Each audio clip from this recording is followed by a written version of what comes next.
Hello and welcome to Back Pain Movement. I'm Simon Schmid, your host. My guest today is Jason Round. He's the founder of MoveMore, a project in which he shares his personal experiences he gathered from different disciplines like bodybuilding, calisthenics, street workout, and movement with others. Jason grew up in Cornwall, England. He's the son of a Filipino mother and a Cornish father. His goal is to develop the global movement culture and assist anyone who reaches out with their own movement journey in any way he can. And now, Jason, welcome to Back Pain Movement. Thank you very much, Simon. A lovely introduction. Yeah, you're welcome. Thank you. I'm so glad you're here. I'm really happy to have you as my guest. First of all, you traveled around a lot on this globe, I'd say, and now you've been for a while in Switzerland. What makes probably Switzerland special or different from other countries? Switzerland, this might sound a kind of shallow element, but the economy seems to affect people in specific ways. There's lots of stereotypes, of course, about the Swiss economy, the stability of it, and it's actually mentioned in that great book by Nassim Taleb quite a few times as an anti-fragile setup of a country. But Switzerland is one of those places that I always think it's not going to be that different from other Western cultures or, for example, English culture. But the nuances, the small things, are what make the big difference. So it's very hard in that sense to be specific about what makes it special or different. But that is definitely one thing. The work ethic brings about both very positive and negative things at the same time. Other than that, rather than the kind of economic element, the landscape. The landscape and the four seasons. Yeah. Coming from somewhere like England, where the seasonal difference is the difference between rain, not much rain, and no rain for half a day. It's great to have four different seasons, and being able to move with the seasons. It's something I didn't really have much of an opportunity before in some other places where these seasons didn't change so much.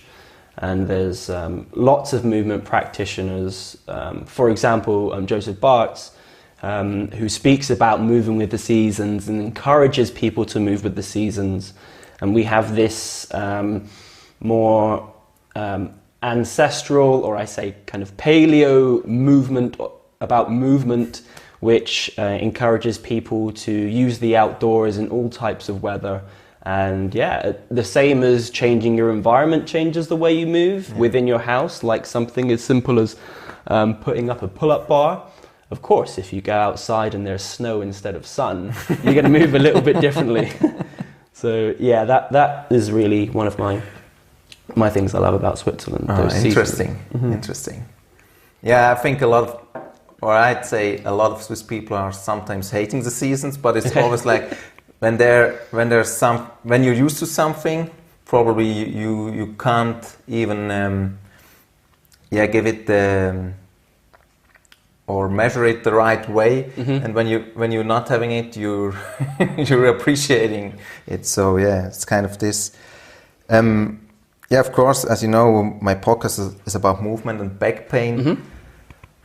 What is the first thing that pops into your mind when you hear the term back pain?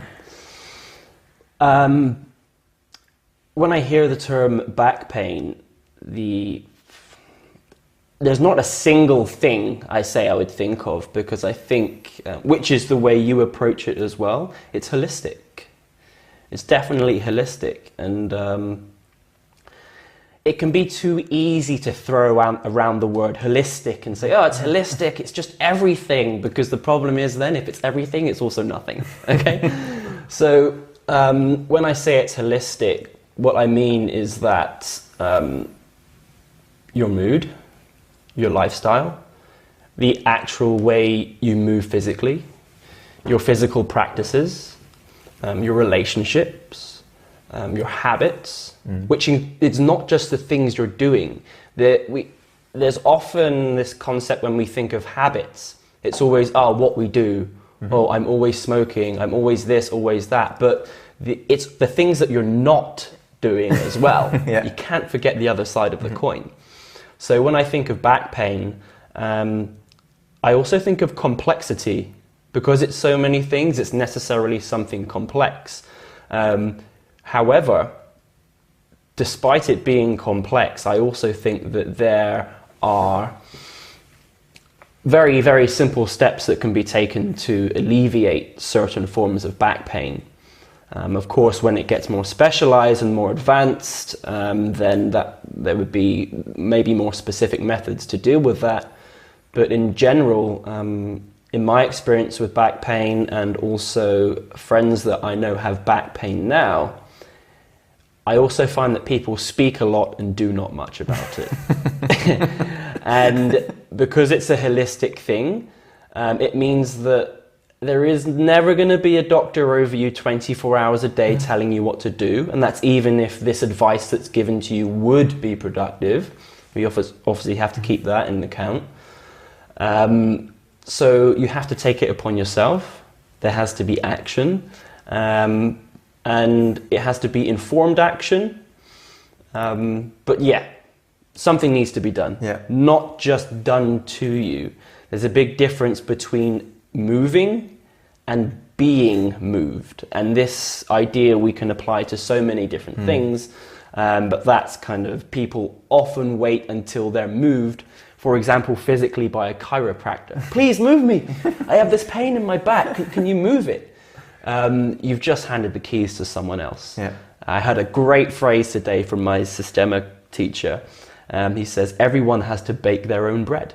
Yeah. You don't keep coming to my bread shop and buying my bread. At some time, you need to make your own recipe. It's going to be different to mine. You have different history, a different movement past, a different movement present, and the anticipation of a different movement future. So it's very, very individual. And with anything individual, it needs to be taken in the hands of the individual. Interesting. And why do you think, or what could be the reason that people are giving the keys away? Or, yeah. I think back pain, another thing that I didn't mention before is back pain. It can be, of course, something very, very serious. It affects your entire life. Your movement comes from your spine. Yeah. If something affects your spine, of course it affects everything. And again, that's the nature of something holistic. If the holistic thing is affected, it affects everything holistically. So because it's so, integral, because it's so, oh my God, the back, the spine, people I think are scared to do certain stuff. Okay. In many cases. For example, I've had people who they have a certain back pain and they're too scared to move. They are scared to paralysis. Scared to paralysis, and they have a back pain problem. But it's a cultural thing. It's made so specialized. It is this big demon that we have to fight, back pain, and it's my whole lifestyle thing, and and I know what it feels like when you have this type of debilitating pain and you don't have tools to deal with it. You feel helpless. Yeah. It's the worst feeling in the world. And I think this in itself, there is a fear of back pain. And I don't think the fear is rightly deserved if people have tools to deal with it. Yeah. There's just a quote from Kelly Starrett. He just says, quite simply, that everyone should have the tools and the knowledge to perform self-maintenance. Yeah. And that's an education thing. So I would also say that with back pain, there's a lack of public education. Things as simple as hanging. I've had people who maybe can only come to my classes once a week. And in the first class with passive hanging, they can only manage 10 seconds and they have to hold a bit of tension to prevent the back pain. And this one girl, it's maybe her 5th or 6th class, once a week. And she says, you know, like already, I don't feel the pain in my lower back. And she can hold a 30 second completely relaxed passive hang. It's not a miracle. Yeah. It's just a tool that everyone can use. It's just one among many. Of course, this hanging element was made very popular by Ido Portal. Yeah. It's also, if you're interested to read, it's based on the work of a doctor called Dr. Kirsch, who was a shoulder specialist. Okay. He actually wrote a very interesting, very easy to read ebook about shoulder pain. He focused mainly on the shoulder, but of course, when we have this modality of gravity affecting the spine, working these traction forces, there's an innate release happening as well. So we can apply the same concept from the shoulders to the spine. Wow, interesting. One thing that I'm wondering is, in my opinion, as you said, that was a good point. Just giving the tools probably is not enough, because people do not know how to implement the tools in their everyday life. Yeah. Would you agree to that? Yes, completely. And this is part of a larger cultural kettle of fish, which is, if I have to do something to my body, it's a type of exercise. And we've just entered the huge problem area. Exercise has a particular construct and presentation in our society. I exercised for many, many years of my life. I didn't enjoy one moment of it. Yeah, there are certain effects from the exercise that I enjoyed. Yeah. I don't like to speak for other people. However, there are very few people that enjoy the element of exercise when it's framed as exercise. Yeah. I'm not talking about movement when it's framed as movement. That's something completely different. But the specialist action of performing exercise, you go to some rehabilitation, they give you exercises to do. Oh, better do my exercises. I've got to do my exercises. Oh, I have to do these exercises. No one goes, yes, my exercises. So of course, when we're presented with something and it looks like exercise, immediately we have these predispositions in our mind of what we're having to do. And they're not normally present for the normal non-masochistic person. Yeah. So, but if I say to you, hey Simon, we're going to go and play on the monkey bars with your child for half an hour. If you said, oh no, my child and the monkey bars for half an hour, I would question your viability as a father. Okay? So if we frame it differently, if we can take away the frame altogether, if we can reframe, then these immediate preconditions of, oh, I've got to do these, they all disappear. And it makes things easier. So this is a reason why people have trouble implementing exercise into their daily life, because it's exercise. Could you, or probably, I'm not sure if everybody can understand this difference between exercising and movement or moving. Can you explain it? What's the difference? Exercise is movement. Okay. It's a type of movement, and movement is a category, a very large category, which could be described and should be more thought of as a philosophy. I'm not going to put it there and say it's a philosophy, because again, we've just put it in another container. It can be placed on the same level as the concept of living and life. I mean, if you're not moving, if nothing inside you is moving, that's a definition of death. Okay? So they're closely connected and they closely intertwine. And this is often the difficult thing. When I say movement, or when people say movement that are pursuing a movement practice, or developing a movement perspective, the people who are listening that are not familiar with this concept, they often ask for it to be reduced. And the problem is, as soon as you try to reduce this giant concept of what is movement, it's no longer movement. Okay. So it has to be that way. It has to stay. It cannot be diluted. It mustn't be diluted. So when we take a look at disciplines, we can look at certain disciplines, certain martial arts disciplines, disciplines from dance, disciplines, certain strength training disciplines. We have these disciplines. And then we have competition arenas, which are various types of sports. Of course, you can engage in that just as a hobbyist, but it still remains a sport. There has a goal, and there should be a winner or a loser. That has its own kind of things happening. And you have your daily, what I've previously termed as involuntary movement. And what I mean by involuntary movement is just how you pick up this glass now. Yeah, you didn't think, okay, what's the formula for picking up the glass? So 80 degrees of turn, the hand, I call this involuntary movement. Okay, interesting. And this is also movement. Yeah. So these are just three elements, of course. If I thought more, there would be much more, but it's all movement.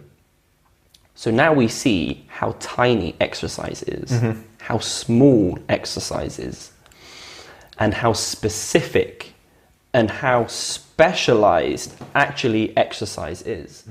And if we even go into the history of exercise and where it developed from, I mean, the modern fitness industry has used the term exercise so much to a point where I'm very reluctant to use the term exercise.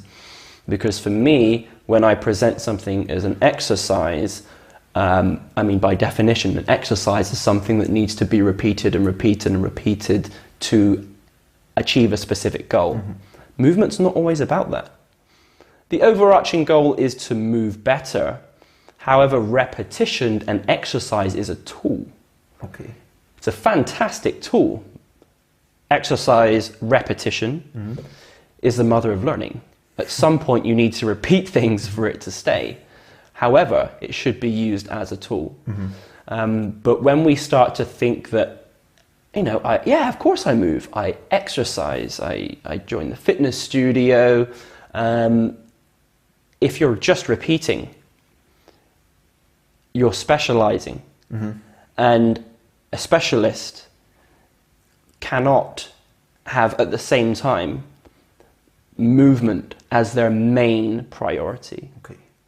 So my goal is to be a generalist and become kind of okay in as many fields as I can. Those fields I choose will be personal to me, as they should be. So I'll be more oriented to one thing than another. And at sometimes I will have to specialize more at this particular time to develop further. However, movement, if we think of it as a pyramid, movement comes from the bottom. And at the top, we have specialist things like sports and even exercise and repetition. Movement, the bottom of the pyramid, anything I do here will affect the top of the pyramid. It can improve it. Okay. But the opposite is not true. If I improve in my specialization, very rarely does it affect the bottom of the pyramid. And in many cases, it can make the bottom of the pyramid weaker. If we build this top too much, it becomes unstable. So what we find is people are focusing more on exercise and just repetition and specialization. The top of the pyramid is growing, growing, growing, growing. And then your general movement ability, it decreases and even leads to injury or something like back pain. I'm a fantastic specialist at the deadlift. I've got a bad back. Not uncommon. Wow. Interesting. And has this to do something with this, you told me about this paradigm shift that also was introduced by Edu Portal. Has this something to do with this? Is this like connected in some kind of? Yes, completely. Edu Portal termed it the paradigm shift, which I think is a very useful phrase. And he also defined it as a paradigm shift is something necessarily that you somehow knew before. It was there, but it just didn't click yet. Okay. So you're almost there. So when someone says to you, oh, this, you're like, oh, yeah, I knew that, but I just didn't make the links. Okay. So it's the same thing. So in part of my history, I spent many years within the bodybuilding discipline. So I defined myself completely as a bodybuilder by my lifestyle, by my social relationships, by the way that other people viewed me, by the social character I developed. I was a bodybuilder. And this particular discipline is extremely specialist, and innately it's involved with a lot of repetition. And then from there, through various times, I slowly evolved. I say evolved, it wasn't really an evolution, it was more of a digression into calisthenics and street workout training, which I spent a few years with. And then luckily within that discipline, it only took about 2 or 3 years before I realized that something wasn't quite right. With bodybuilding, it took me a good 7 or 8 years to realize. And so it took me only 2 or 3 years to realize I'd gone from one extreme to the other.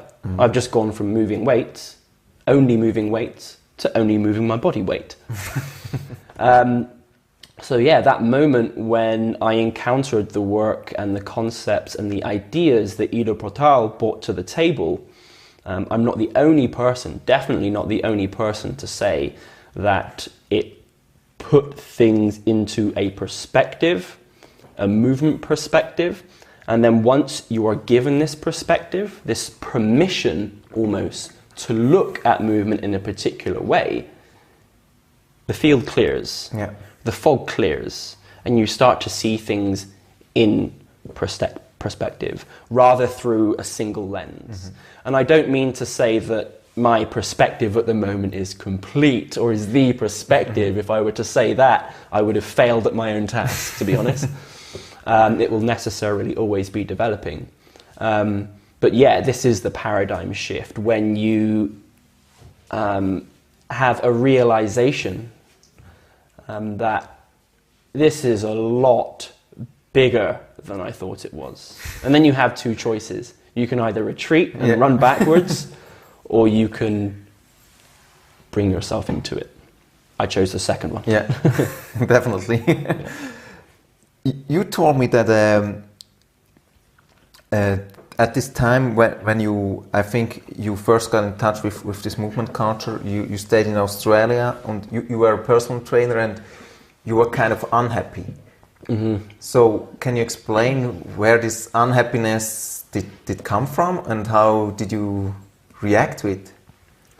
Yeah, that was an interesting one because my first reason for becoming a personal trainer was authority. Okay. Not in the way of I want to tell people what to do, well, not on a grand scale, but more in the fact that I considered myself quite knowledgeable in that specific practice at that time.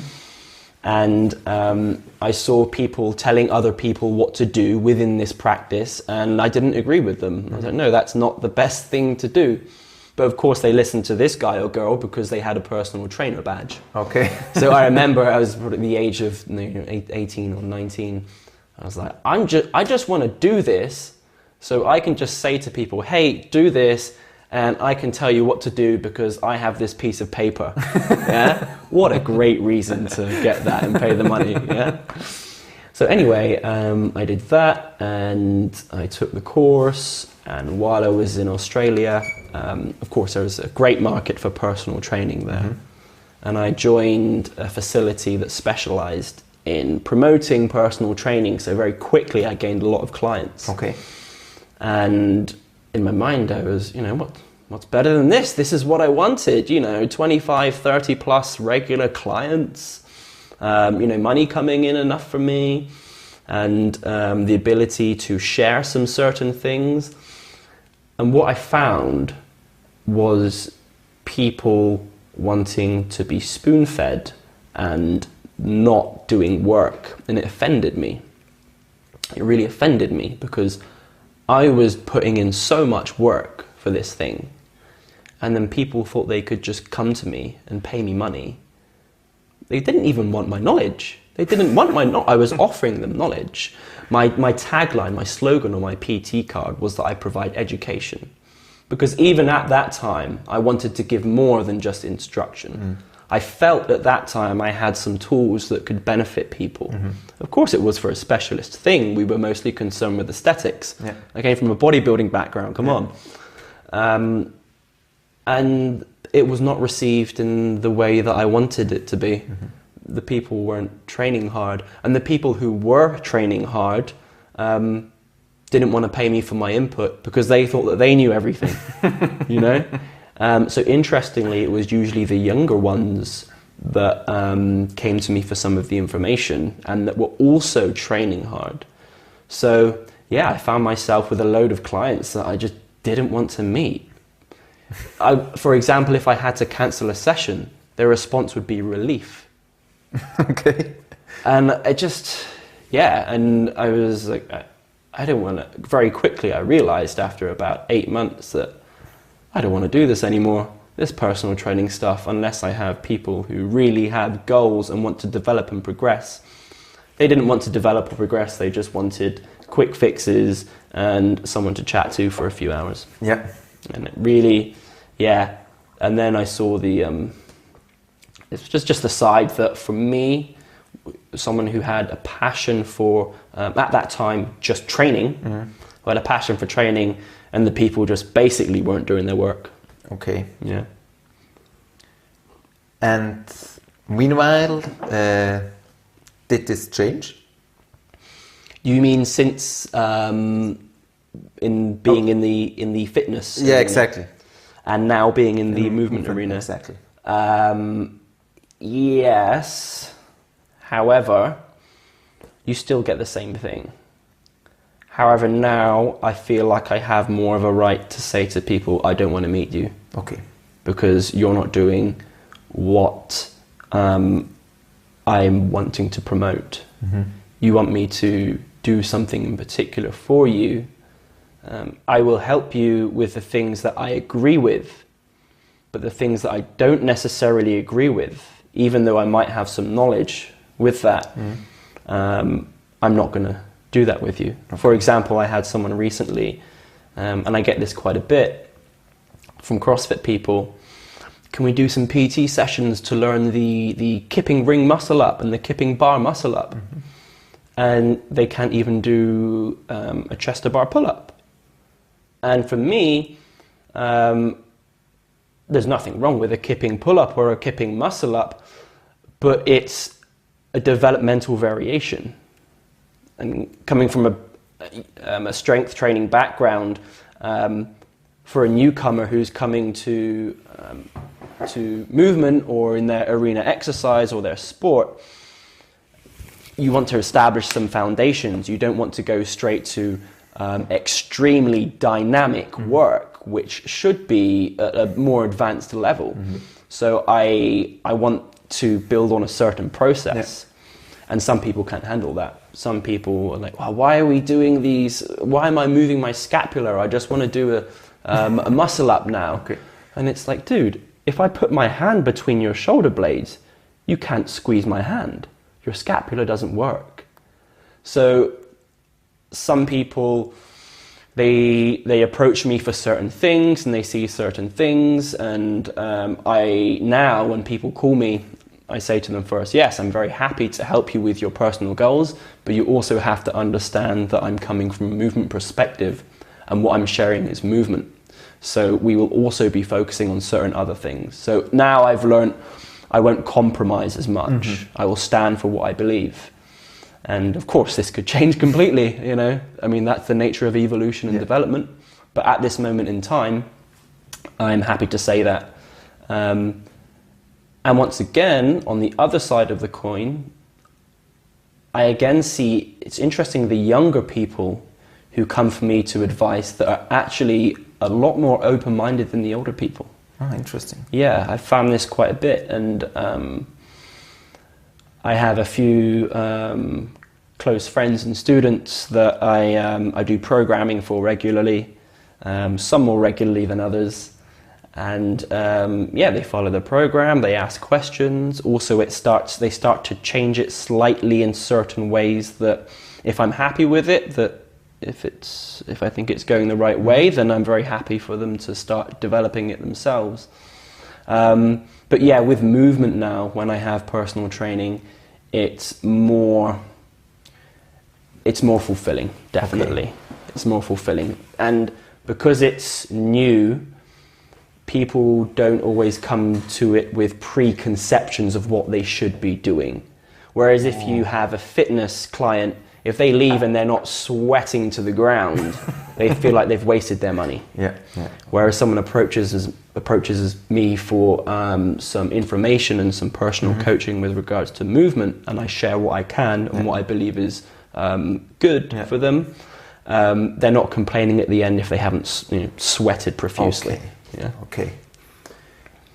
Yeah, that's interesting. And as you have traveled around quite a bit, have you noticed differences in cultures regarding like this, the mindset, how people are approaching exercising, or in your case, like movement exercises? Yes, definitely. Yeah. It's cultural, right? It's cultural. I mean, anything that is even imported from another culture will be received differently. Yeah, try the Chinese food here and try the Chinese food in China, you know? And for example, in South Korea, where I lived for about a year, of course, they have a history of particular martial arts, especially Taekwondo. So this also affects their cultural response to movement. So obviously, they have many people have more of a martial arts mindset. And for example, in Czech Republic, where you have a very strong street workout culture, very strong calisthenics culture. When we move more east as well, into Ukraine, into Lithuania, into Poland, they have more of a street workout culture. And their street workout culture, in my belief and from my experience, comes from the fact that the wages aren't so high and not everyone can afford gyms. Yeah, okay. So they have facilities outside in various places that you can move in. I love small calisthenics parks. There's nothing better than being by the lake, and then there's a small calisthenics park there. You go and do some strength work, you go for a swim, get some food, do some strength work again. Comes with the good and the bad. And then you have the street workout culture, which actually was imported from America.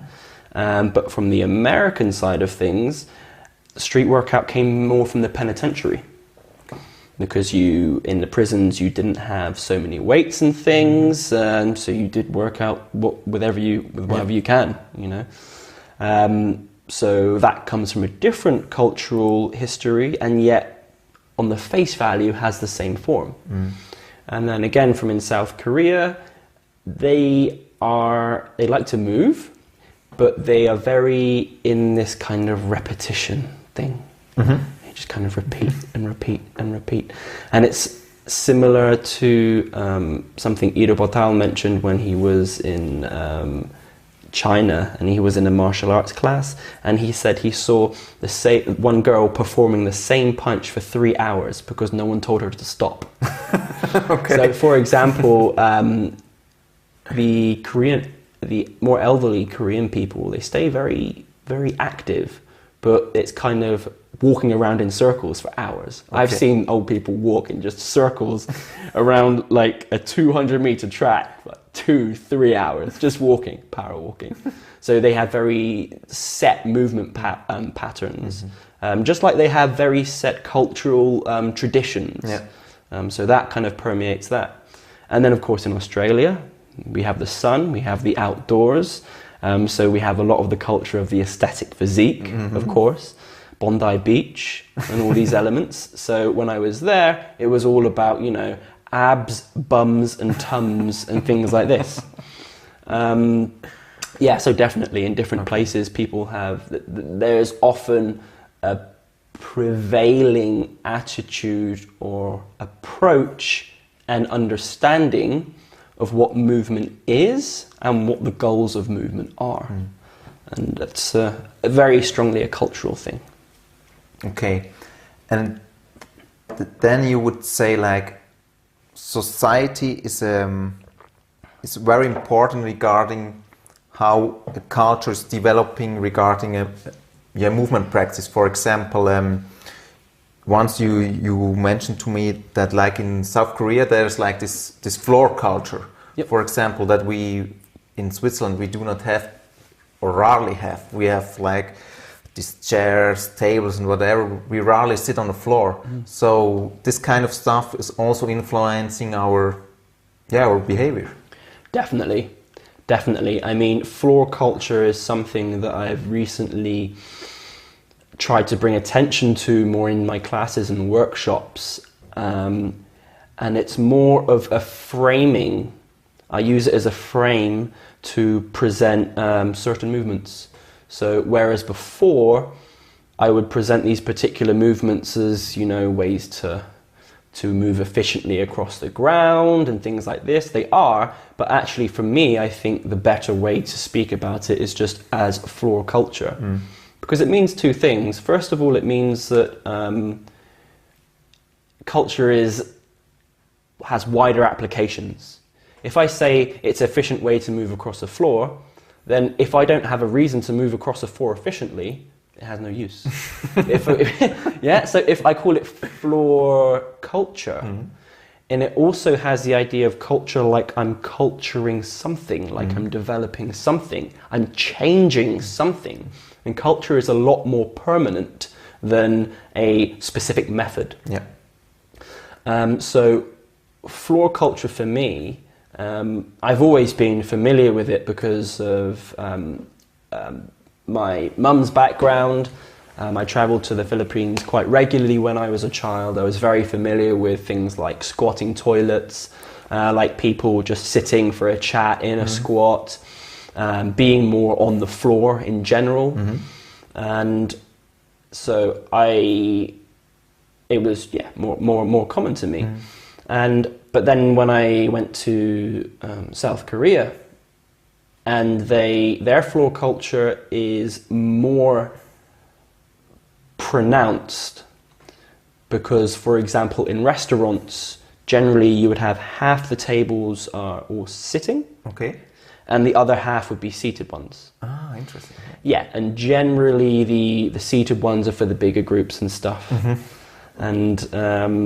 And again, this affects the culture a lot. You go for a meal with a bunch of guys, and they're sitting there, their feet, rubbing their feet, and then grabbing the food and stuff like this. It just promotes a more relaxed culture and stuff. But the other thing I noticed was that one of my colleagues at the time, who must have been well into his 60s, had no problem sitting cross-legged or in various positions on this floor for a period of up to 3 hours. However, one of my other colleagues, who was an American, he's actually, interestingly enough, an American Filipino, he carried enough Western influence that he could not sit on this floor for 10 minutes. Okay. So when we went for food with him, we either had to always sit on the high chairs, or he would have to take a stool and put them up higher in order to be able to feel comfortable on the floor. So of course, it just shows that if this is always a habit, a cultural habit, a culture a personal culture or a more like a countrywide or culture, then these small things, they permeate your life, and they will continue to permeate your life. I don't want to give you a squat routine for you to do daily. I want your squat to be your squat routine. Yeah, I want your daily movement of reaching for your phone or your folder or grabbing something to be your squat routine. I want you to have the understanding that, you know, floor culture or being on the floor is not just so I can perform a routine efficiently or okay, yeah, you know, ooh, the resting squat. It's becoming very like this today. Like, you know, have you got your resting squat? Tick. It's like, come on, it's just a position of rest and many, many other things. So if we culture this and we develop a floor culture, an understanding of just being on the floor will improve so many problems. We'd be in much better standing. Yeah. I mean, it should definitely still be taken progressively with certain people. Like my friend who had problems sitting for 10 minutes just on the floor. I'm not gonna, you know, say, stay down there for 2 hours. That'll sort you out.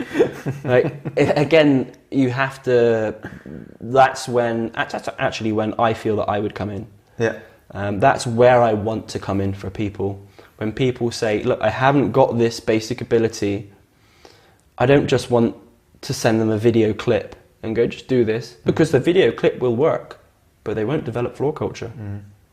And there's a very real chance that they might even get their resting squat and then never use it again, and then it goes back again. Yeah. Of course this can happen, but if you develop a culture of movement, that's when we come to this bigger subject of movement culture, but not to go there yet.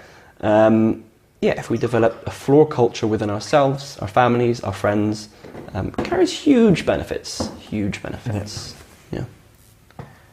And how do you implement movement, or how do you integrate a movement culture in your life? Do you mean more generally, or do you mean specifically the floor culture element? No, in general. In general, okay. So one of the actual, where the name for the MoveMore project came from, which was first a personal project. I actually used it firstly to on a blog to speak about my transition from bodybuilding to calisthenics. And it was just quite ironic that I didn't expect the movement part suddenly to come along. That was kind of unexpected. But of course, this was where it carried on to. But MoveMore also found good standing with a phrase from Ida Botal, which was live more dynamically, move more.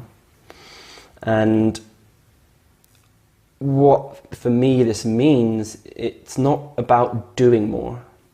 It's a very easy mistake to make, and it comes again from our more fitness-oriented background and maybe even competitive sports-oriented background, that moving more means doing more reps, more hours, more different exercises, more.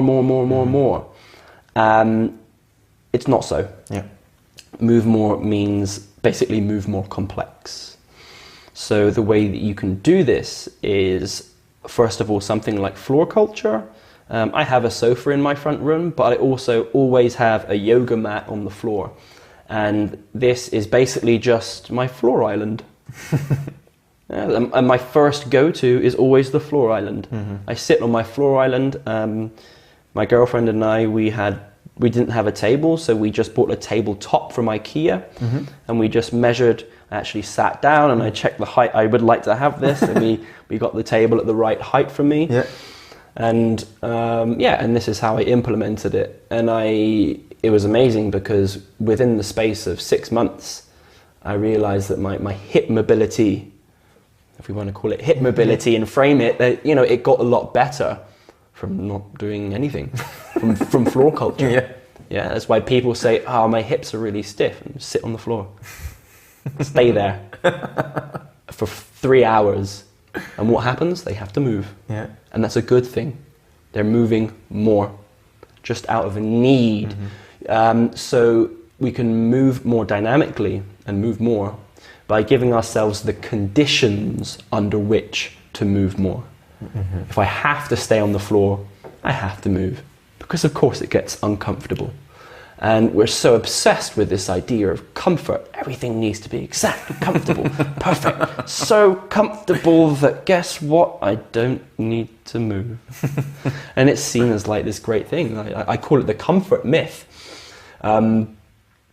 But floor culture, of course, just being on the floor, giving ourselves the necessity to be more on the floor can makes you live more dynamically. And then you have the small games that you can play and the habits you can build. So the very, very simple one is taking 2 steps at once. Okay. But you have to be very strict about it in the beginning. You have to catch yourself. And I set myself basically for a year. 1 year, I'm not allowed to take single steps. Oh, interesting. Yeah. Down, up and down steps. Yeah. And interestingly, the knee stability that you will build and the effect on your VMO, your vastus medius oblique here, in helping stabilize the knee. And then also when you start performing it with more large frame movements, like whether it's pistol squats or whatever you're into, was very unexpected.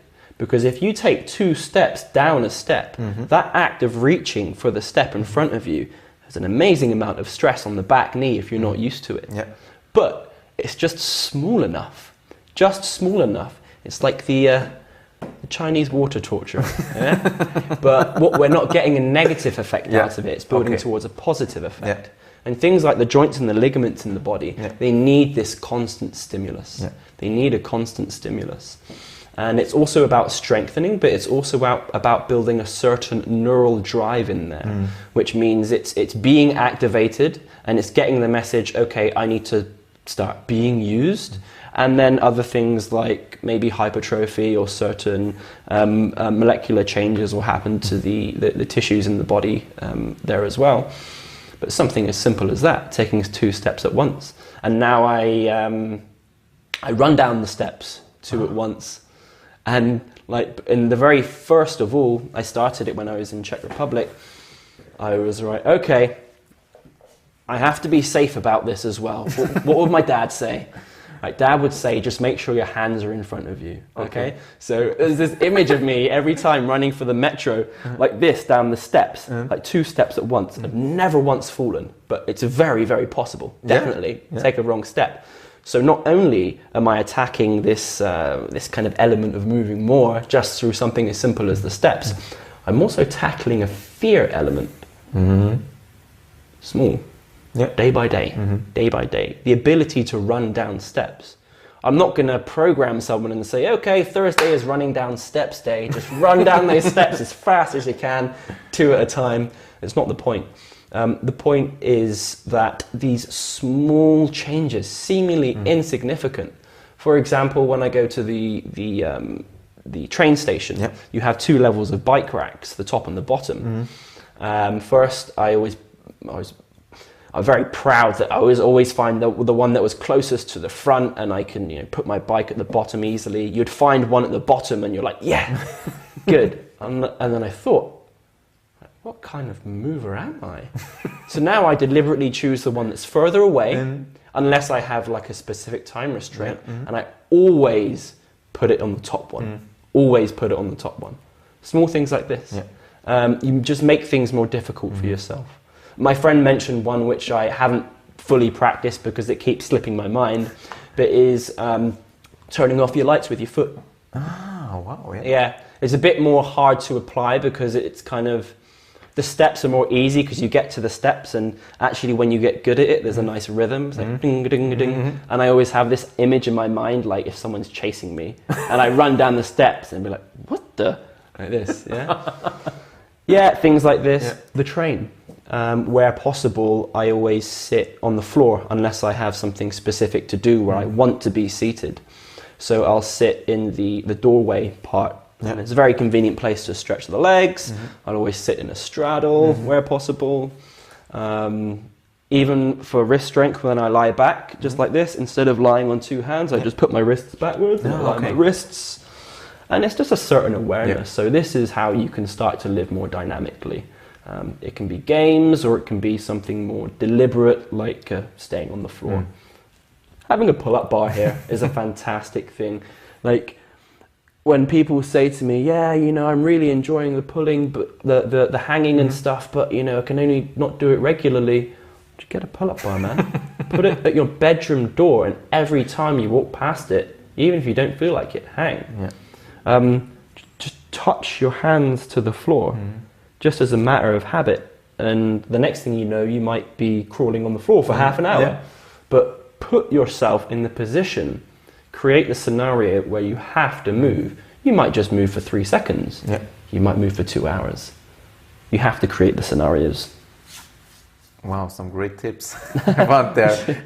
I have mine. I try to improve my balance, my one leg balance. So, and now that's my habit. I just, for putting on and putting off my shoes, I always just standing on one leg. It's just a little thing, but that's like one habit of mine. That's exactly perfect. Exactly what I'm talking about. Yeah, these things.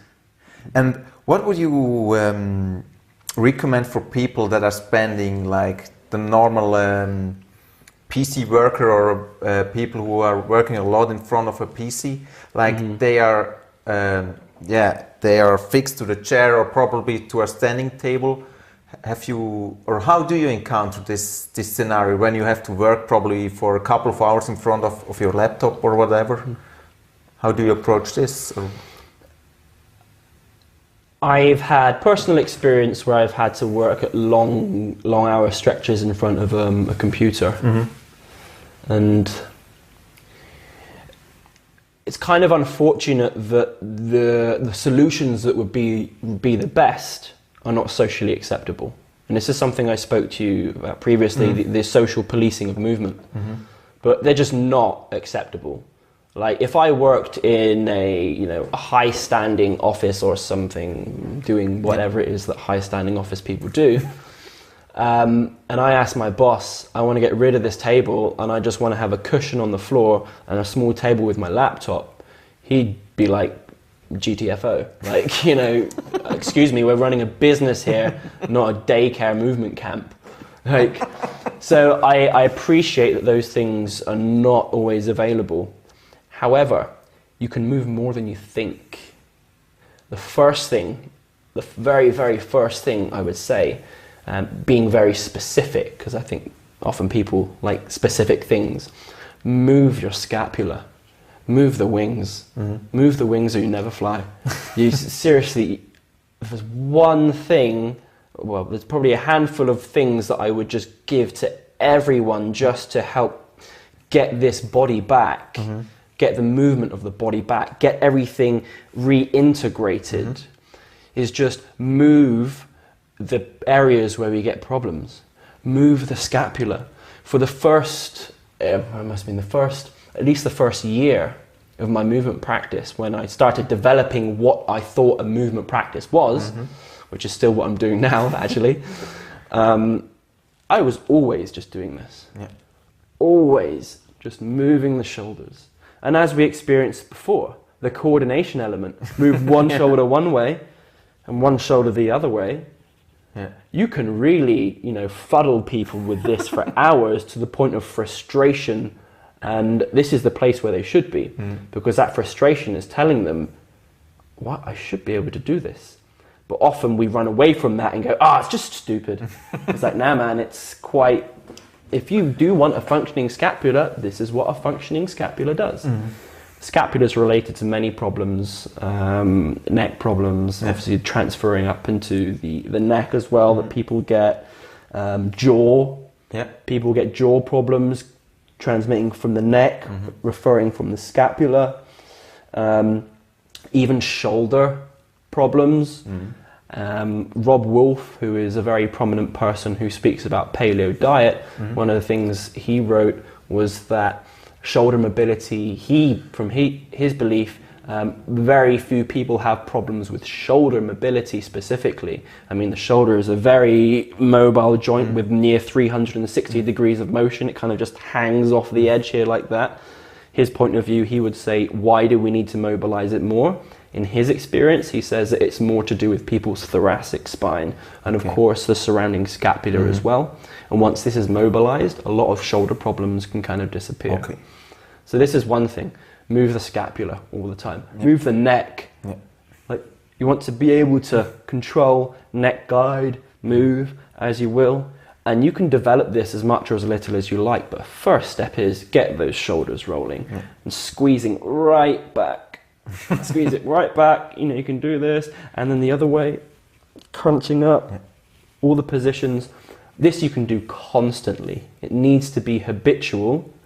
And the second thing you can do is moving the whole spine. Moving the whole spine. Those would be things just while you're working, constantly. Move the toes within the shoes. Take off the shoes, if possible, take them off. Feel the ground beneath your feet. Move the fingers through the full range of motion. I do this with people weekly with classes, and I say, okay, move your fingers, and what does everyone do?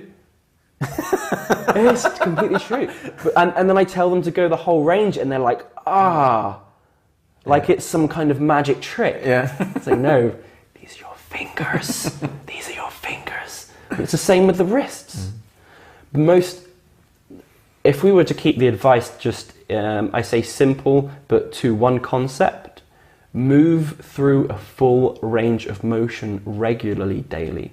A full range of motion. And that doesn't mean you go to the gym and do squats, because most people don't move through a full range of motion when they do squats. Move the fingers, moving the thoracic, moving the shoulders, moving the neck, moving the feet, moving the toes. Even through these actions, you're bringing awareness to your body. Massage the knees. Hit yourself. Feel the skin, feel the hair, feel the head. Okay. Back to work. It's still there. I don't forget about my body. It's still there. It's here. Okay. It seems stupid. It seems stupid. This is what I mean by not socially accepted, right? But I mean, hitting is often used in certain practices. I've been to dance workshops and I've spent about 20 minutes hitting myself. Especially today, I was at a Sistema workshop and we did work just hitting each other for about half an hour. Just to take away this negative response to being hit. I mean, some people can have very strong emotional responses to being hit in the wrong way, even if it doesn't cause pain. And, you know, that's something, it's not the hit that caused the emotional pain. The hit brought out something that was already there. Of course, if it's not done with malice and in that context. And the other thing I would say is, give yourself as many movement snacks as possible. And this phrase, movement snacks, I took from a guy called Frank Forensich. Probably butchered his last name. He's an American guy. He has a really, really great book I love called Exuberant Animal. He comes very much from the kind of, what I call it, the paleo and ancestral side of movement, which from that came things like Rafe Kelly's Evolve, Move, Play, and Ben Medder, who works out of London. They're kind of collaborating and stuff and kind of other things. And movement snacks. So a deliberate 5 to 20 minutes that you give yourself. Maybe for business people, you might even want to put that, 12:10 to 12:30 is my movement snack. And you have to do it. And you just keep it really simple, really organic. That's 5 to 20 minutes. Get down into your squat. You don't need to do a squat routine. If you've got one you want to do it. But get into the squat, move around, hands on the floor, stand up, come down, reach the arms full, fill the space, come small again, reach out, you know, swing the arms, swing them for their full range, shake the legs, do some spinal movements, you know. If you want to do push-ups and stuff, you can do push-ups. But I mean, again, that's not really a full range of motion. Express your body for those 15 minutes through its full range of motion and go back to your work. Wow, interesting. I think great advice for a lot of office workers. Can you tell me something more about this concept you called the comfort myth? Comfort myth. I have trouble remembering where it came from, whether it came from me or whether it was influence from someone else. But I'm pretty sure I thought of it and I wrote a blog piece on it, which is on, I have an old blog if anyone's interested in reading stuff online. It's on WordPress, so it's wordpress.com/movemoremove. I put the extra move at the end because it means like move again more. That's not true at all, actually. It's not true. Okay. Move more was taken, so I had to put another more on the end. But the problem is now it looks like movemoremove. But it's, internet stuff. I'm not big on the internet stuff. Anyway, the comfort myth. Basically, as I mentioned before, this idea that the state of being comfortable in many different ways, physically and through affluence, through money, even through things like stable relationships, that's the best thing that we should strive for and stay in, aka a comfort zone. Yeah. Looking at physically, the comfort myth is the idea that we want the lazy boy chair is the perfect example. Yeah. It's called a lazy boy chair. It means you're being lazy. But you want to not have to move from this position at all. And now everything's perfect. Oh no, there's a fly on my face. How dare you disrupt my comfort? The fly just saved you. Yeah, you needed to. This is the point where sometimes being moved comes in handy. But I actually also like to look at things historically, and for me, the comfort myth also has roots, and it's connected to floor culture. The comfort myth is the idea that I'm very, very comfortable and I don't have to move while I'm sitting in my chair as the master while you get down and you do the work in the fields and do everything for me. Yeah. People might see this as extreme, but I like to make these analogies. So whether you want to think of it as an analogy or whether you want to think of it as literally is your choice. But this is also why very often when I'm just squatting, most often at the train station waiting, because, I only have to arrive 2 minutes late for a Swiss train, which is good. I arrive on time. But but if I'm sitting, and sometimes, like if it's not too dirty and stuff, I'll sit on my knees and a bit of sitting practice, influenced by the fighting monkey as well. That was very useful. And some people will look at you like you've done something wrong. And here we go, and here we transgress into the social policing of movement as well. Yeah. So I'll speak about that later. But the comfort myth, get down on the floor and do your work and do things like that and let me be comfortable in my chair and I don't have to move and do anything. And it's really, for years, not in all cultures, mostly in Western cultures, it's just been very, very promoted. Comfort is very, very promoted. And comfort is not having to move. And in many cases, we're not moving when actually parts of our body are screaming to be moved. And you see it in children. You strap the child into the chair. What's the first thing the child does? They scream. Why are you screaming? Why are you crying? Well, it's quite obvious because they're showing you, they're trying to get out, they just want to move. They don't like the feeling of restriction. But of course, as we get older, we take this on ourselves and we self-police ourselves. We make ourselves stop moving because we're not children anymore, and therefore we shouldn't, adults don't have this urge to move, and as we say in England, fidget around. We stay still. You ever watch The Royal Family? Yeah, at one of the Queen's meetings, man, they just sit. Not a move. And what's the definition of control when we look at things at military? Yeah, everyone's exactly pronounced, and then they move when they're told to move, but they move in a specific way. So this is the comfort myth, the idea that being comfortable is something we should aspire to. It's a very basic idea, but from that comes these other concepts like social policing of movement and floor culture and things as well. Now I'm wondering, we had I think 3 weeks ago, we had, I had the honor to to having you as my teacher in Landsberg. Yeah. And it was great. And I'm just wondering, what did you think about 2 hours we spent together, about me, about my journey? I decided to go ahead. Well, I'll tie it in with what we spoke earlier, because actually someone like yourselves, and I'm not just saying this because you're here in front of me and hosting me in your house, which is really nice of you, but you are exactly the type of person that I would love to assist in any way possible through a movement journey.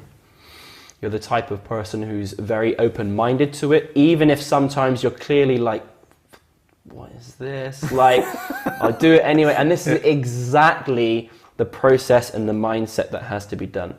And you mentioned it earlier with your own online coaching journey, that there are things that just don't make sense now, but you know that probably a few years down the line, you'll finally get it. But you're not the type of person that like, no, I need answers and a reason for doing this right now. Those are the type of people that will not learn under any circumstances, any framework, under any discipline, under any subject. So that was the first thing. It's very, very refreshing just to have someone who just do it. Of course, be critical or have questions, definitely, but don't judge immediately. Don't judge. So that was a great thing. Also, you had just the classic, I say symptoms or conditions of someone who hasn't moved through a whole range of motion in maybe the past few decades. So this is something, the more I teach, the more I see, and the more often shocks me, quite on like a humanitarian level in some cases, where it's like, of course, everyone thinks if I'm not fat, I'm fine. Well, I'm sorry, because I've had some very overweight people in my movement classes that perform 10 times and they move way better than you. Because some of these, maybe they might be carrying more body fat, but some of them had histories in dance. When they were younger, they did gymnastics. And I'm sorry, maybe you don't like the way they aesthetically look, but they move 10 times better than you do, and you've got muscles and you've got all this stuff, but your movement is dog shit. Yeah? So this is one of the things when people have certain problem areas, and normally it's very commonly to do with the thoracic and the hip area. These are classic symptoms. Yeah. Classic symptoms, the not being able to coordinate in specific ways. And I always say to people when they're like, oh, it's really, I'm like, yeah, the only difference between you and me is time. It's the only difference between you and me, it's time. But time doing the stuff, time moving. So in some cases I give people specific routines that are quite numbered and about, do a specific amount of repetitions of this, followed by this, followed by this. But I do that because I think many people require that, first of all. Okay. But that's not the main goal. I don't want people to be like, okay, I did my 50, okay, done. It's like, no, the goal is those are stabilizers so that when it moves, you don't need that anymore. You want to get rid of that as soon as possible. I don't want you doing opposite thoracic circles for the next year. I want you to get it, and once you've got it, integrate it in something else. We make the movement bigger. We add it to other stuff. Yeah. We use it as a concept. So, that was another thing. And we did some floor culture work as well. We moved along the floor. And it's also nice because for me, I learned that quite systematically, and it was quite a nice revelation for me when I did learn some of it. A lot of it came from Brazilian Jiu-Jitsu, certain elements, and a guy called Dewey Nielsen who has some really useful online videos and stuff, and he works closely now with Dr. Andrea Spina. Okay, yeah. And they do the FCR stuff and the cars, rails and pails and all that jazz. And so it was nice to see for you how it was like, oh wow, this I can move along the floor like this. That was fantastic as well. I love it when I introduce it to people, just stuff that's just been shared with me. And they have a positive response, that kind of light response, like, oh, this is kind of cool, right? This is like useful in a way. So that was really nice as well. Yeah. And thank you. Yeah, for me too.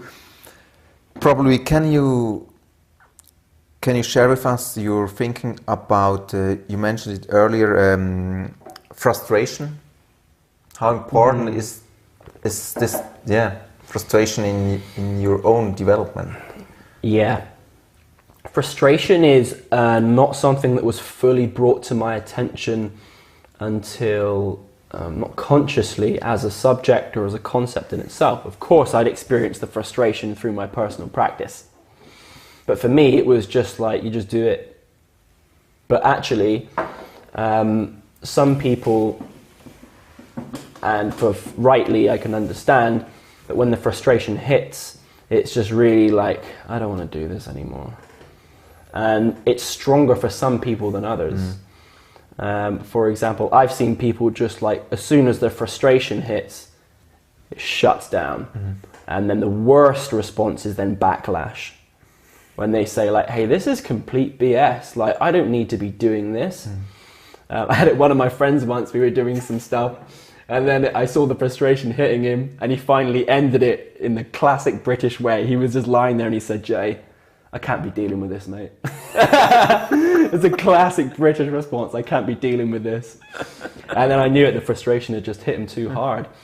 But if you have the goal of being more generalist, which if you're interested in movement and you want to make movement your priority, that comes innately with it. Your goal is also to be a generalist, because movement is a generalist thing. Yeah, as I said, it's the bottom of the pyramid, the widest part. We're not pinpointing here. So frustration will come. It always comes. And there's two things you can do. It's the shutdown mode. There's three things you can do, actually. You can do the shutdown mode, as I, can't be dealing with this. The second mode is, which was very nicely described as, okay, fuck it, I'm gonna do it anyway. Like that's the other one. And the last one is just to be masochistic about it and just go like, yeah, I'm gonna do it even more just because I hate it. I'm gonna do it because I dislike it. And I like this attitude. This is the attitude that I try and do. Like, I like to try and do things that I dislike, just as an element of self-dominance. Say, no, you're not in control, I'm in control, even though it's the same person, right? So the frustration is a limiting factor. It will test you, which means it's a very useful training friend. If you're constantly challenged by frustration, you have a constant challenge. Something as simple as, which I'm just so terrible at, I've always been terrible with the accuracy of my feet, and also the power management of my feet. I've never really been engaged in disciplines where footwork was so important. So when I try to kick a ball with my feet, it's like trying to watch a fish run on a treadmill, So the frustration is so strong, but it means that when I make the slightest amount of progress, it's always something. But even then, the slow progress can even add to the frustration even more. But once in one area or one task, one movement scenario, or one movement or one exercise that you're doing, once you start seeing the success, then you're like, wow, actually, on the other side of this frustration, if I can push through it, there's the stuff that I've always wanted. That's where it is. But you can't go around the frustration. You can't go around it. You have to go right through the middle. And you have to dig and keep digging and keep digging and keep digging.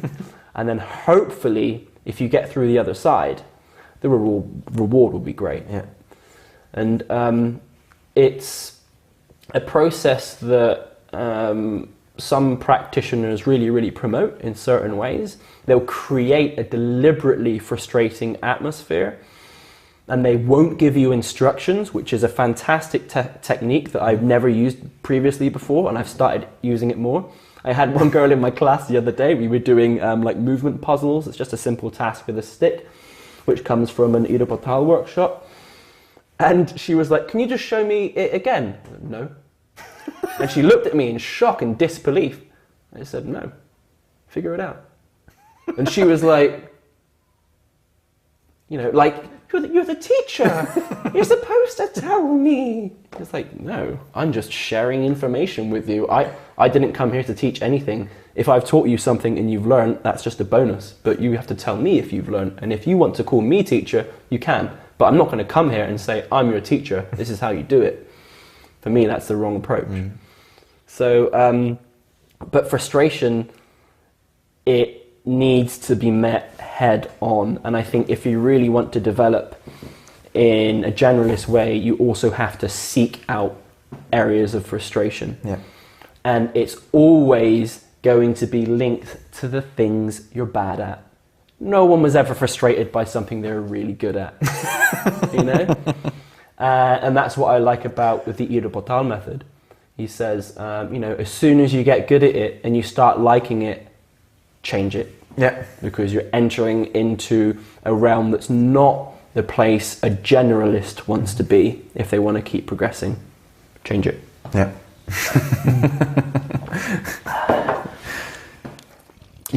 Yes, it's amazing. You already introduced me a little bit to this concept called the movement matrix. Yep. Can you explain it in more detail to me, please? Yeah, of course. I'll have to reference Ida Portal again, because the reason the movement matrix concept struck me so deeply was because they were very similar. So Ida Portal has a process he calls the approach to movement mastery. And that's isolation, integration, and improvisation. The concept being that it can be applied to large frame macro things as well as micro things, but you isolate certain areas as much as is possible, mm-hmm. whether that's a specific discipline, mm-hmm. we approach just this discipline and we specialize in that to take something from it, or whether we choose a specific part of the spine to move, mm-hmm. or we focus on this part of the spine. Of course, there's going to be more movement in the whole body, but that's the goal. Once we have those elements working, we start putting them together into integration. So if we take this to a discipline level, which I would call the macro level, you can look at something like mixed martial arts. Mm-hmm. By definition, it's integration, a mixture of martial arts, and you get something different. Mm-hmm. Or with the spine, you would then integrate that into a different movement of the spine, and you would have like a certain spinal movement, like a spinal wave. The third part of the improvisation would be then that you have enough of these different elements that you can improvise as you like freely with your body, in any way you please. So if I were to say, "Hey Simon, there's a floor, move," you wouldn't just look at me like, "Oh, what?" Yeah. So the idea is that you would then have a vocabulary that you can express. Yeah. It's like speaking. Mm-hmm. The movement matrix was brought to my attention through my Russian Systema classes. A really great teacher in Bern, Dragisha Jojic. I probably said his name completely wrong, but anyway.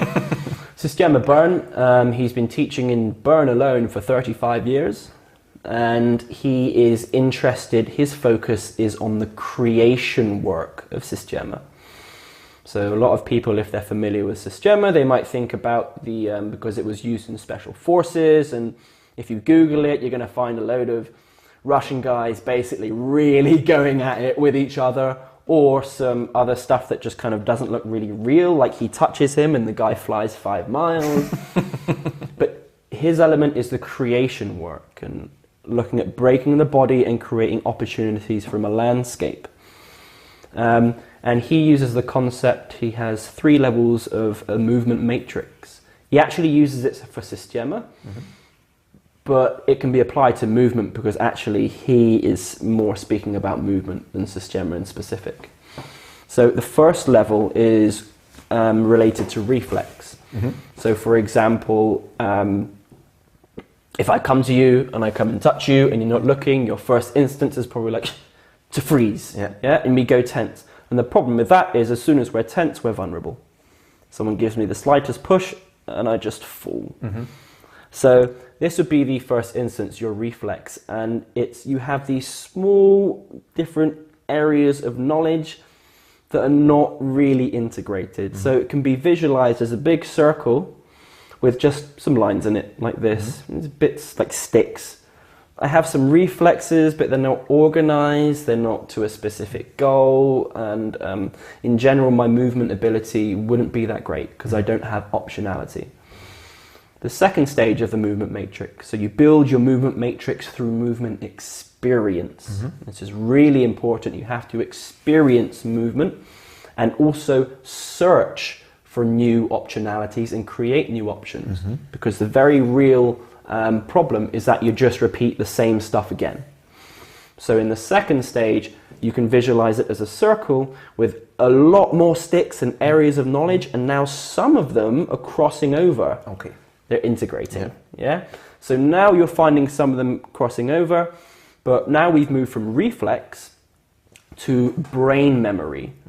So I've learned a few things, I've learned like a handstand, I've learned a floor movement, I've learned a movement with my spine, and now I'm kind of starting to put it together, but I have to think, wait a minute, I'm here, okay, oh yeah, and that goes there, oh yeah, I can go there, and this is like the integration phase. And then the last phase can be visualized as a circle again, but the whole circle is completely filled. And this is a complete matrix. This would be the level of improvisation. And also from this filled circle comes another bubble here, and they connect, and it's creativity. Now that you have a complete movement matrix, you can create. You can create in the other ones a little bit, but it's not to the best degree. So this is the movement matrix, level 1, level 2, and level 3. And the goal of a movement practitioner would be to build that matrix, quite simply. Build that matrix as much as possible. No one's gonna fill it. If you think you filled your matrix, you're lying. Okay? Of course, you can have a more filled matrix than others. So that's always the goal. Experience, movement experience, will build your matrix and bring you closer to the creative element. And also what Iro Botal would call the improvisation stage. Interesting. Never heard of that before, this movement matrix. Probably a word about your project, MoveMore. It's just MoveMore actually. The more was just the extra more was a necessity because web domains were taken up, of course, by removal sites and people that take your furniture away, like MoveMore and stuff. What is it all about, and what are your goals, or what is your vision with this project?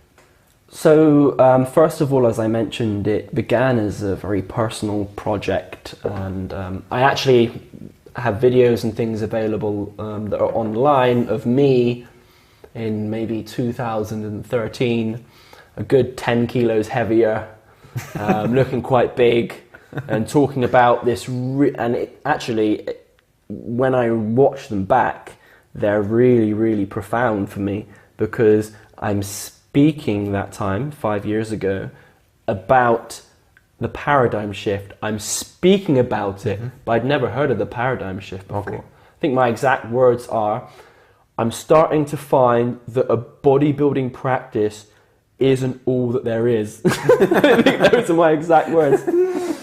Wow, you've grown, mate. But so it was first meant to document this. I wanted to start moving more. I became very interested in calisthenics, and that came through my encounter with a young gymnast girl who was working, and she wasn't working, she was regularly attending the fitness centre where I had lots of PT clients at the time in Australia. And she would just always do handstands. She would do handstand walking in the studio. And this was before CrossFit was so popular across the globe. So, handstand walking was still quite, a thing. And when I was younger, I knew that when I was younger, I could do like handstand walking for a bit, and I could almost hold like what a kid would consider a handstand.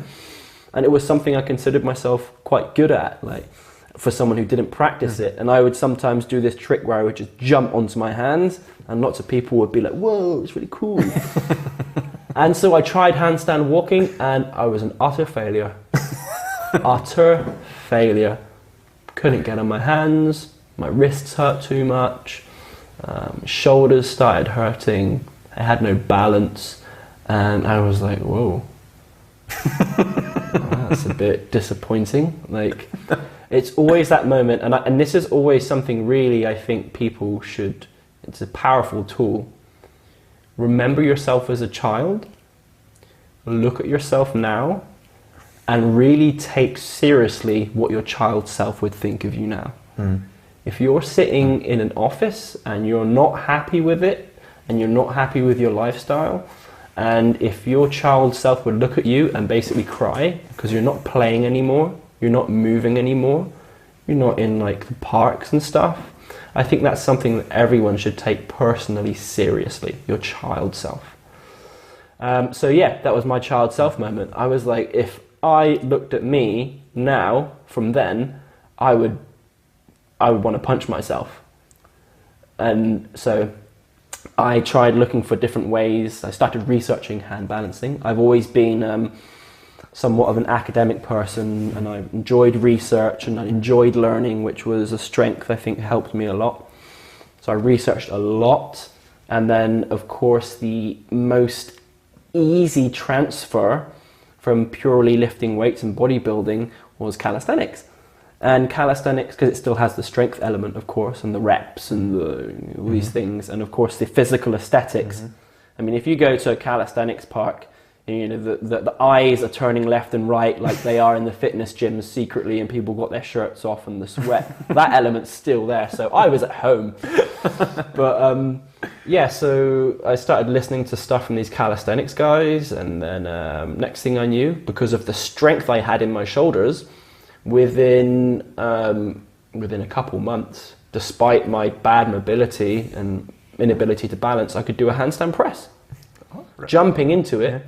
So I have videos of like my first handstand press and stuff, and this became the transition, the MoveMore.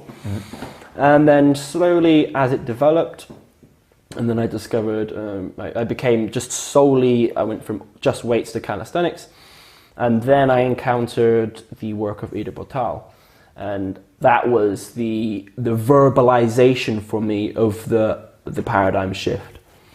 And it was after it really hit me. I had like some troubles with my shoulders and my back, and I wasn't getting more pull-ups, and it was really, really bugging me. I was doing all the research I could about how to get more pull-ups. I was following these routines. And then just after I just watched a few things, I was like, why do I want more pull-ups? Problem solved. Don't want more pull-ups. Problem solved. That was it. So simple. So the MoveMore project was a personal thing at first, and I called it the MoveMore project because it was about me wanting to move more, and I kept a diary. I kept a video diary, kind of still to this day, but it's my video diary, monthly installments of my skills and stuff progressing. It spans about 3 years. And when I arrived to Switzerland, actually shortly before, the first movement workshop I did was in England. I did 2 short movement workshops there. It was when I was kind of actually just at the beginning of the Dunning-Kruger curve, to be honest, which is the one, when you learn some stuff and then you think you know it all. And you're like, wow, yeah, I've got to show people this stuff. So, but actually it strongly came from calisthenics as well, because especially in my hometown, where I went back shortly for a few months to visit, I needed some money at the time as well. I was like, all right, do a workshop. So then it started becoming a sharing project, sharing the stuff that I had learned. Yeah. And lots of people started to find it useful. And I was kind of surprised, because I was like, dude, the stuff's like free, available. This information you can just get yourself. But like, the thing is, people like to have stuff packaged in a certain way. So I thought to myself, okay, well, if people are responding to this, I'm going to stick to this.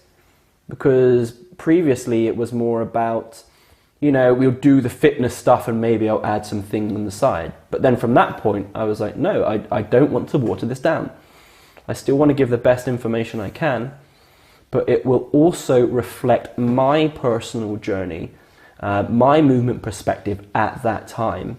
So if someone comes to a workshop with me 6 months ago, and they come to a workshop 6 months later, it's going to be completely different. Not only am I a different person, and I've consciously been trying to make myself a different person or evolve, they'll be different as well. Yeah. So that's when the MoveMore project came about, and then I started having people coming directly to me and emailing me, and of course I was kind of quite surprised that I've never been contacted directly for something unless someone wants money from me. Yeah, but now they're wanting to give me money for a certain thing. So it became a sharing project, and that's when I had to consciously make the decision, like, is this really what I want to do? Mm-hmm. And it wasn't a decision. It was just like, yeah, oh yeah. Like, I just want to grow and develop, and the more I grow and the more I develop, the more I learn, the more I have to give. Mm. And it's an inspiration to keep learning more. The more I move, the more I learn through my movement, the more I can share. Just like this, I can reach more people. And, I'll never try to share something that is I have no knowledge of. The stuff that I share, if it's taken from someone, I'll tell you. I have no qualms about that. I would 10,000 times rather someone go to an Ido Portal workshop or a Fighting Monkey workshop, or another of the tens of thousands of great teachers there are out there, rather than me. But for some people, it's just convenient. I'm around the corner. And I'm very happy to be that guy. I have no aspiration to be a person earning loads of money and being a big figure that everyone references. It's not my desire at all. My desire is simply to share as much as I can. And quite nicely, that goes well with traveling and experiencing. And for me, traveling is one of the best ways to gain experience, because you change everything around you. Just like putting a pull-up bar can change your movement experience. You change the whole landscape, the whole culture around you. The learning is inevitable through the frustration that happens in the process.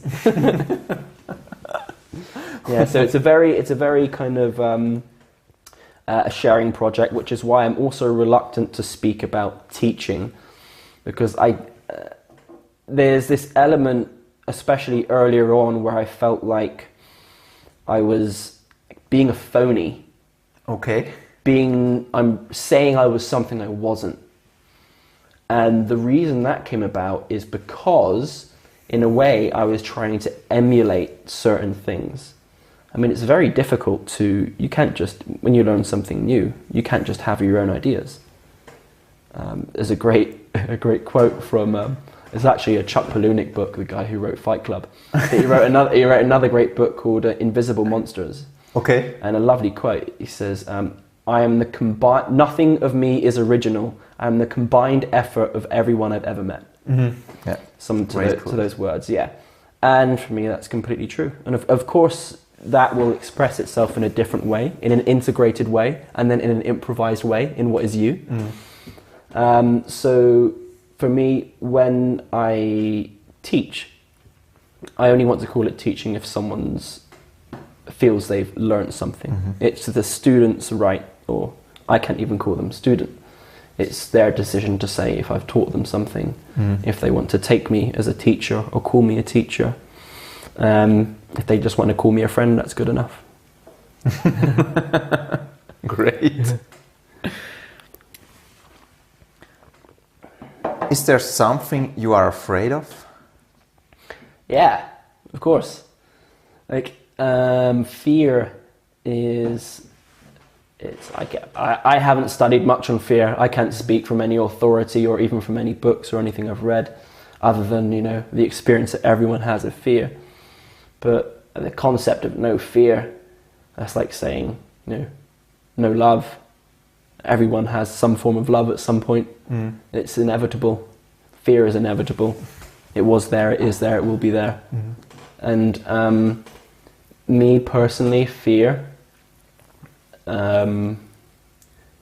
that all my control mechanisms, by which I mean all the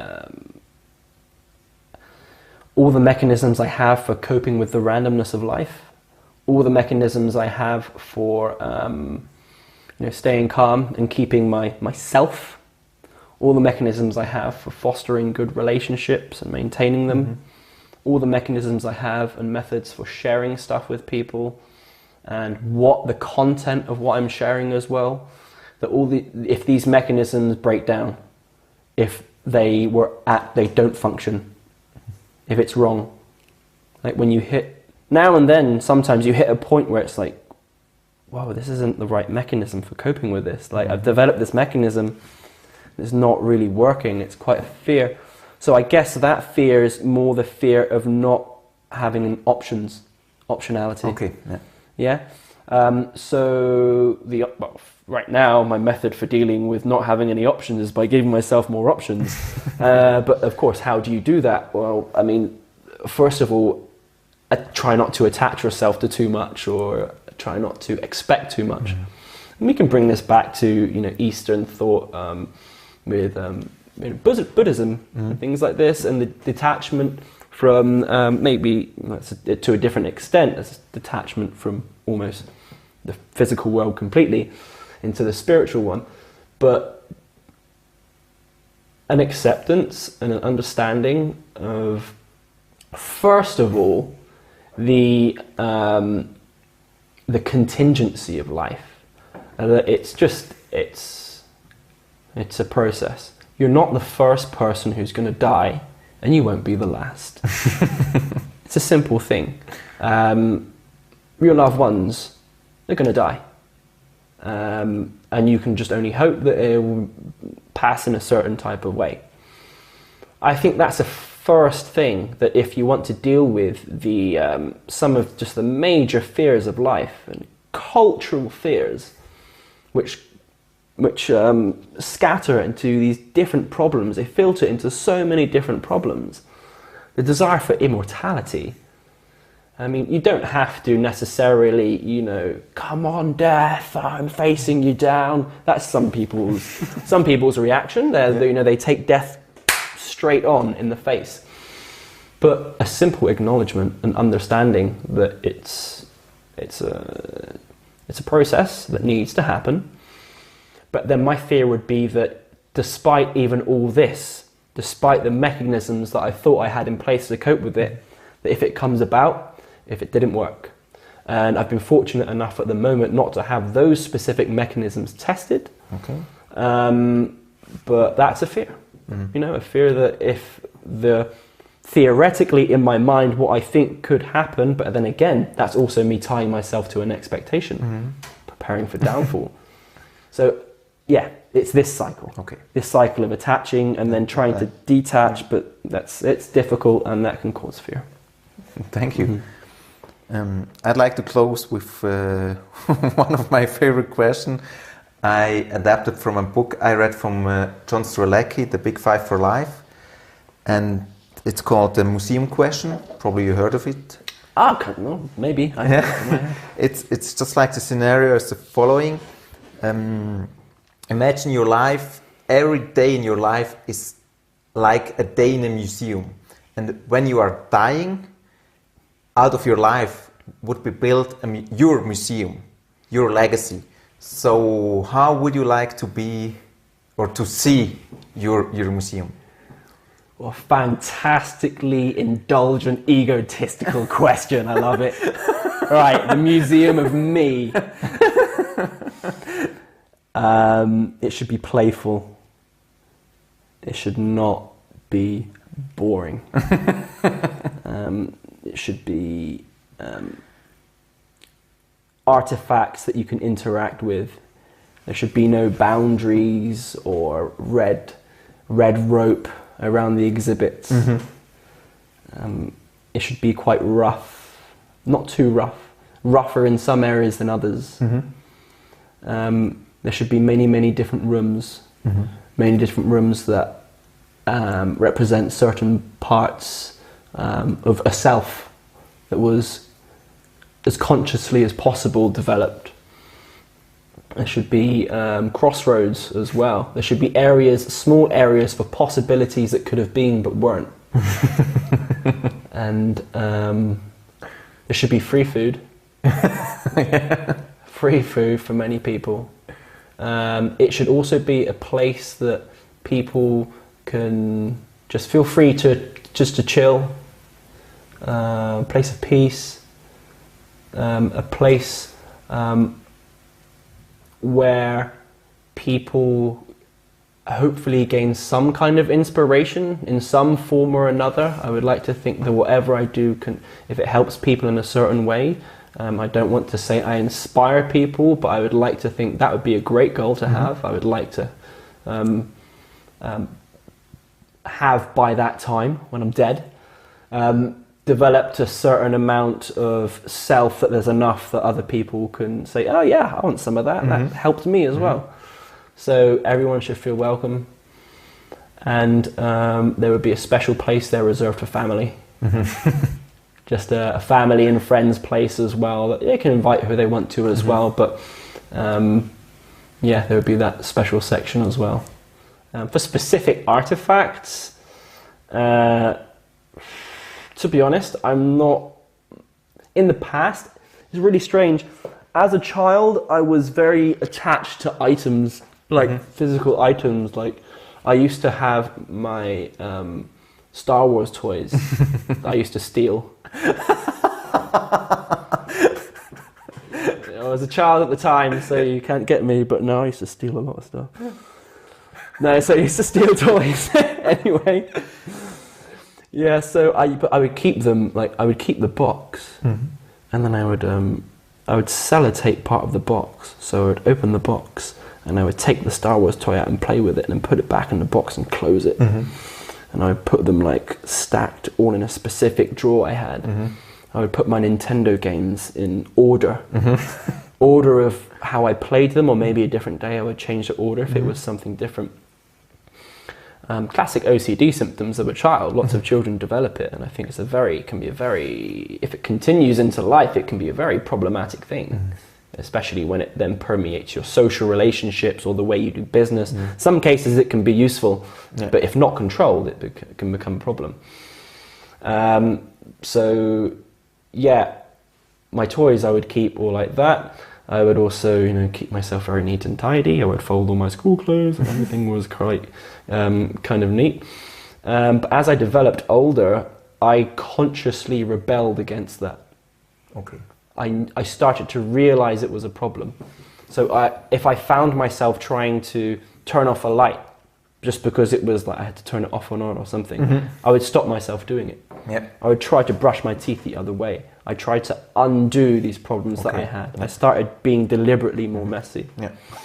So I can't even remember what the original question was, but there should also, in my museum, be a very neat and orderly place, but also an exact replica, all kind of like disjointed. That would be the two opposing sides.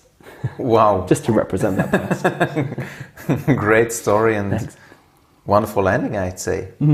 Jason, thank you so much for your time, for sharing your experience with me, with us. So I'm really grateful that you have been in my house, in our house, Thank you very much. Yeah, it's been great being here, and this is the first interview I've done.